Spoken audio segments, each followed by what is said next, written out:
Masallı rayonunun Əmirtürbə kəndinin əhalisi qazsızlıq problemindən əziyyət çəkdiklərini bildirirlər. Vətəndaşların sözlərinə görə onlar çarəsizlikdən qaz xəttini öz vəsaitləri hesabına çəkiblər. Bunun üçün hər evdən təxminən 700 manat pul yığılıb. Bununla belə hazırda kənddə cəmi 4-5 ev qazla təmin olunub. Digər evlər isə qazsız qalıb. Sakinlər bildirirlər ki, onlara evlərin çıxarışı olmadığını əsas gətirərək qaz verilməsindən imtina olunur. Onların sözlərinə görə evlərin bir hissəsi kənd təsərrüfatı təyinatlı torpaqlara, bir hissəsi isə meşə fondu ərazilərə düşür. Lakin buna baxmayaraq həmin evlərdə 30 ildən artıqdır ki, insanlar yaşayır. Vətəndaşlar sual qaldırırlar.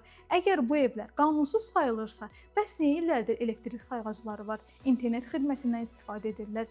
Sakinlər deyirlər ki, aidiyyatı qurumlara müraciət etdikdə onlardan əlavə pul tələb olunur. Əks halda qazsız yaşamaq məcburiyyətində qaldıqları açıq şəkildə bildirilir.